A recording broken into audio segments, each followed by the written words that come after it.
नमस्कार दोस्तों, स्वागत है आप सभी का एक बार फिर से। मित्र, हम सब जानते हैं जहां दूसरे धर्म में मृत्यु के बाद लाश को दफनाया जाता है, वही हमारे हिंदू धर्म में जलाने की प्रथा है। लेकिन दोस्तों, क्या आप जानते हैं कि हिंदू धर्म में नवजात शिशुओं को मृत्यु के बाद जलाने के बदले दफनाया जाता है? अगर नहीं तो हमारे साथ आज के इस वीडियो के अंत तक बने रहे, क्योंकि आज की इस वीडियो में हम आपको यही बताने जा रहा है जिसका वर्णन गरुड़ पुराण में भी मिलता है। मित्रों, नवजात शिशु या फिर सन्यासियों को जलाने की बदले दफनाया क्यों जाता है, इससे पहले हम आपको ये बता दें कि कितने उम्र के बालक या बालिका को हिंदू धर्म में मृत्यु के बाद दफनाने का नियम है। गरुड़ पुराण में वर्णित कथा के अनुसार पक्षीराज गरुड़ के पूछने पर भगवान विष्णु उनसे कहते हैं, हे गरुड़, अगर किसी स्त्री का गर्भपात हो जाए या फिर आदि जन्म के बाद 2 वर्ष तक की उम्र की किसी बालक या फिर बालिका मृत्यु हो जाए तो उसको जलाने की बजाय जमीन में गड्ढा खोदकर उसे गाड़ देना चाहिए, और इससे अधिक उम्र के ही मनुष्यों की मृत्यु होने पर उन्हें जलाना चाहिए। गरुड़ पुराण के माने तो वास्तव में मनुष्य जब जन्म लेता है तो 2 वर्ष की उम्र तक वह दुनियादारी अर्थात मोह माया से प्रेय होता है। ऐसी स्थिति में उसके शरीर में विराजमान आत्मा को उससे मोह नहीं होता। ऐसे में जब कोई 2 वर्ष से कम उम्र का मनुष्य मृत्यु को प्राप्त हो जाता है तो आसानी से उस शरीर का त्याग कर देता है और पुनः उस शरीर में प्रवेश करने की कोशिश भी नहीं करता। जबकि जैसे जैसे मनुष्य बड़ा होता जाता है और मोह माया में बनता जाता है, वैसे वैसे शरीर में मौजूद आत्मा को उस शरीर से मोह होने लगता है और मृत्यु के बाद उभे उस शरीर में तब तक शरीर में दोबारा प्रवेश करने की कोशिश करती है जब तक मृतक की शरीर को जला ना दिया जाए। गरुड़ पुराण की माने तो अंतिम संस्कार अर्थात दाह संस्कार शरीर से अलगाव का एक रूप है। जब शरीर को जला दिया जाता है तब वह अग्नि द्वारा मुक्त हो जाता है और इसके बाद उस आत्मा के पास कोई लगाव नहीं रहता।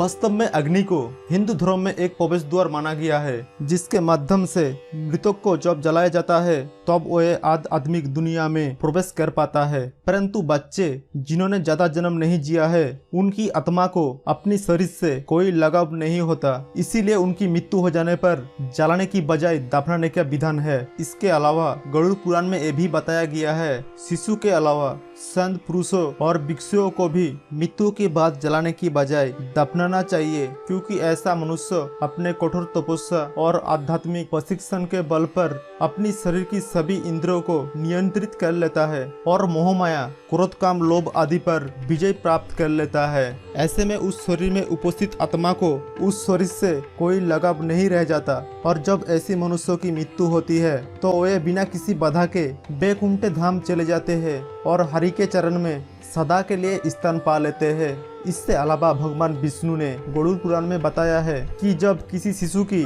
मृत्यु हो जाए तब उसकी आत्मा की शांति के लिए क्या करना चाहिए।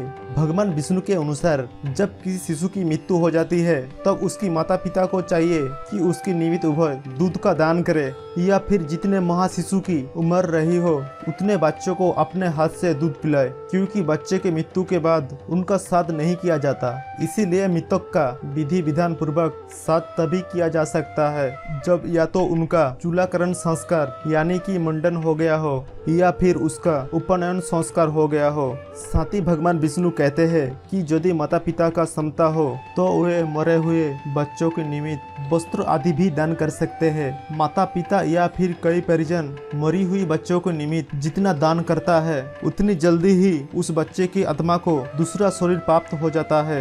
इतना ही नहीं, भगवान विष्णु गरुड़ से ये भी कहता है कि हे गरुड़, जब किसी बालक की मृत्यु हो जाती है और उसे जमीन में गड्ढा खोद के गाड़ दिया जाता है तब उसकी परिवार वालों को चाहिए जमीन के उस हिस्से को गोबर से लेप के उसे गंगा जल से पवित्र कर दे। तत्पश्चात तुलसी का एक पौधा लगा दे, क्योंकि ऐसा माना जाता है जहाँ तुलसी का पौधा होता है वहाँ मैं स्वयं निवास करता हूँ और ऐसे में मृत आत्मा को जल्दी ही मुक्ति मिल जाती है। तो मित्रों, आप समझ ही गए होंगे कि हिंदू धर्म में 2 बरस के कम उम्र के बालकों और साधु सन्यासियों को जलाया क्यों नहीं जाता। अगर समझ में आ गया हो तो उसे स्वयं तक सीमित ना रखे, बल्कि अपने दोस्तों और परिवार वालों के साथ भी साझा करे। दोस्तों, आज के लिए इतना ही। मिलते हैं और एक इंटरेस्टिंग वीडियो में। तब तक के लिए गुड बाय।